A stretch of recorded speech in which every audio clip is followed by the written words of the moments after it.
Hello everyone! Welcome to another nursing pharmacology lecture.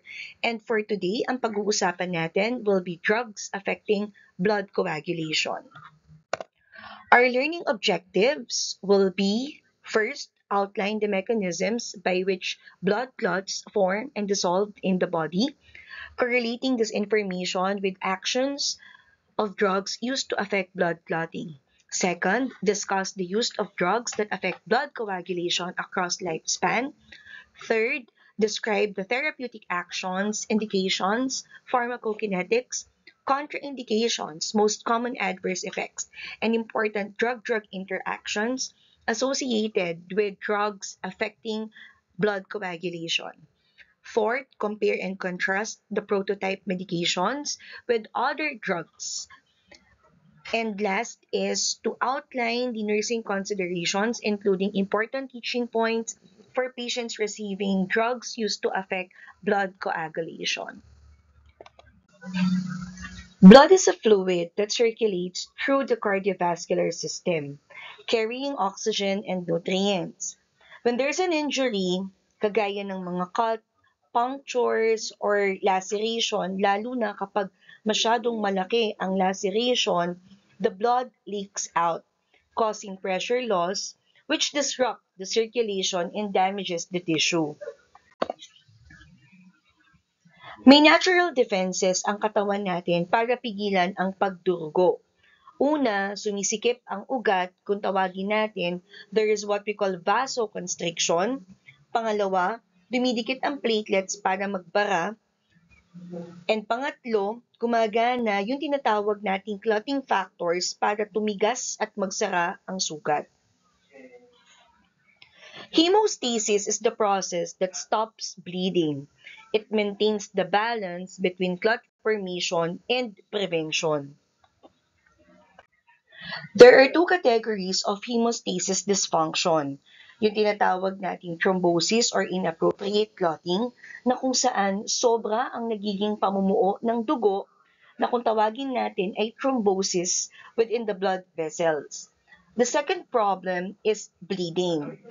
It means there is an inability to clot. Ibig sabihin naman dito, either kulang or walang clotting at all na nangyayari within the body kaya tuloy-tuloy ang pagdurugo. Now, these conditions lead to what we call thromboembolic disorders. Pag sinabi nating thromboembolic disorders, these are medical conditions that involve formation of thrombi due to overproduction of clots.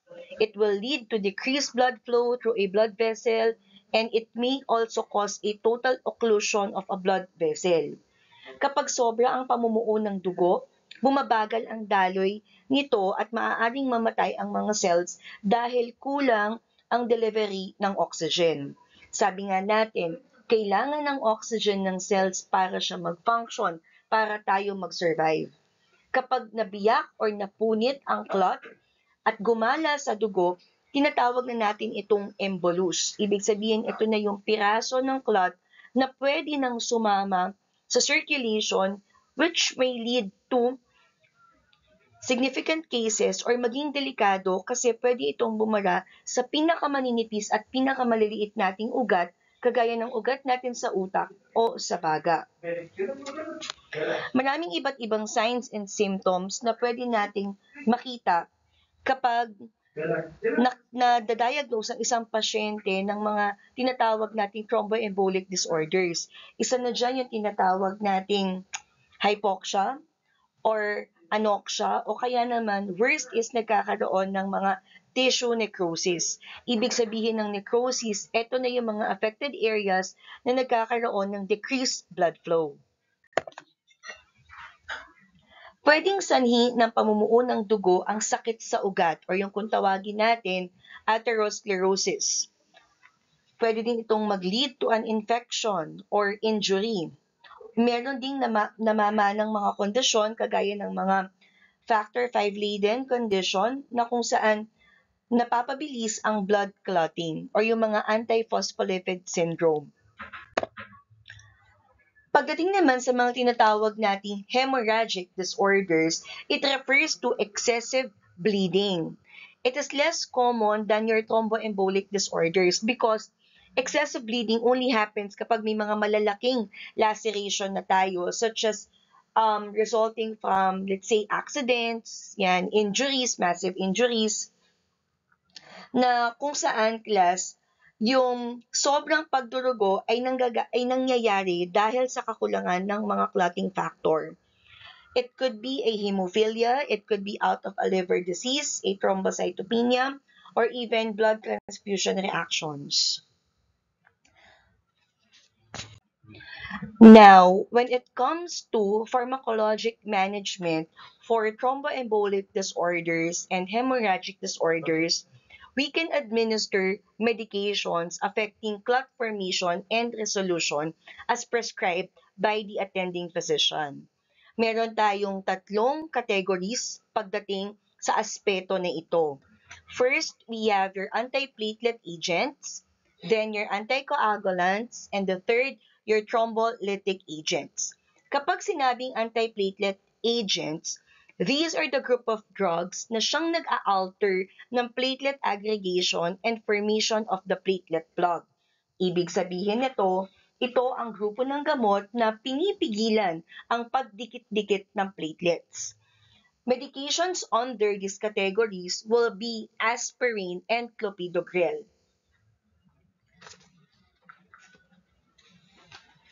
Now, these group of drugs or antiplatelet agents are indicated or can be used to prevent heart attack or stroke. Pero ang mga nursing considerations na dapat nating tandaan, if we are giving antiplatelet drugs, watch out for any bleeding, specifically in the gums, any bruising, or any dark stools passed out by patients receiving antiplatelet drugs. We can also consider health teaching, including avoid contact sports or any utilization of sharp items such as razors. Give small frequent meals if there is a presence of GI upset. So palaging bantayan ang mga palatandaan ng pagdurugo at laging tuturuan ang pasyente na umiwas sa mga gawain na pwedeng magdulot ng injury. The next group of drugs, we have your anticoagulants. These medications interfere with the clotting cascade and thrombin formation. Yan ang kanyang mechanism of action. Medications under this category will be heparin and warfarin. Always monitor warfarin and heparin levels. For the warfarin INR, it will always be 2 to 3. Pagdating naman for heparin, APTT natin will be 2.5 to 3. And antidotes will always be for warfarin, vitamin K, and for the heparin, that's your protamine sulfate.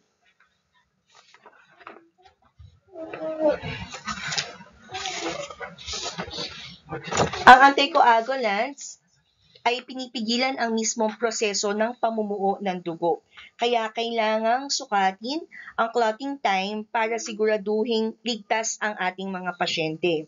May nakahandang antidote lagi sakaling magdugo ng sobra or sakaling maka-experience ng bleeding yung ating pasyente. Last group of medications natin will be your thrombolytic agents. Your thrombolytic agents, class, these are the group of drugs, your alteplase, retiplase, tenecteplase, and streptokinase. Ang mechanism of action ng grupo ng gamot na to, they break down the thrombus or the clot by stimulating the plasmin system. Ito ay ginagamit madalas in cases kagaya ng myocardial infarction, ischemic stroke, pulmonary embolism. And these medications, if it will be administered to our patients, always remember, stop heparin before giving. Second, you monitor coagulation studies and cardiac rhythm. Third, type and cross-match the blood of our patients because this will be part of our preparation for any blood transfusion. And always make sure that life support must be ready. Pagdating sa mga specific, important nursing consideration, napaka-importante future nurses na alam natin kung ano yung mga gagawin at ituturo natin sa mga pasyente natin kapag sila ay under the prescription of an antiplatelet agents. Number one, provide small, frequent meals, and this will help relieve any gastrointestinal discomfort. Number two, provide comfort measures and analgesia for headache. If there are any reported headache or discomfort, this will help relieve pain and improve patient adherence pagdating sa drug regimen. We may also suggest safety measures kagaya ng pag-iwas sa paggamit ng mga sharp objects like an electric razor or avoidance pagdating sa mga activities kagaya ng contact sports para maiwasan yung risk of bleeding. We can also monitor the platelet count of our patients for us to detect any concerns lalo na pagdating sa thrombocytopenia and increased risk of bleeding. Provide increased precautions against bleeding during invasive procedure. Use pressure dressing and ice to decrease excessive blood loss caused by anticoagulation. Mark the chart of any patient receiving drugs. This will help determine or alert the medical staff for potential risk of bleeding. Determine patients na may risk of bleeding. Provide thorough patient teaching and offer support and encouragement. Pagdating naman sa anticoagulants, napaka-importante na we evaluate the therapeutic effects, both the warfarin and the heparin. Nabanggit na nga natin kanina yung INR at saka yung APTT na dapat alam din natin yung range. Evaluate the patients regularly for any signs of blood loss like your mga petechiae, bleeding gums, bruises, dark-colored stools, dark-colored urine to determine safety of the drug dose and to determine the need to consult with the prescriber if bleeding becomes apparent. Establish safety precautions to protect the patient from injury. Provide increased precautions against bleeding during invasive procedures. Use of pressure dressings. Avoid intramuscular injections if possible. So take note if your patient is receiving either a heparin or a warfarin, intramuscular administration must be avoided if possible. Do not rub any subcutaneous injection sites because of the state of anticoagulation increases risk of blood loss. So no rubbing of the SQ or subcutaneous injection areas. And maintain antidotes on standby. Again, for heparin, that's your protamine sulfate. For warfarin, that's vitamin K or your prothrombin complex concentrate. Monitor for clotting if drug is stopped suddenly. So this will avoid risk of thromboembolic events. Monitor patient carefully when any drugs or herb taking warfarin because of risk of drug-drug interaction that would change effectiveness of the anticoagulant.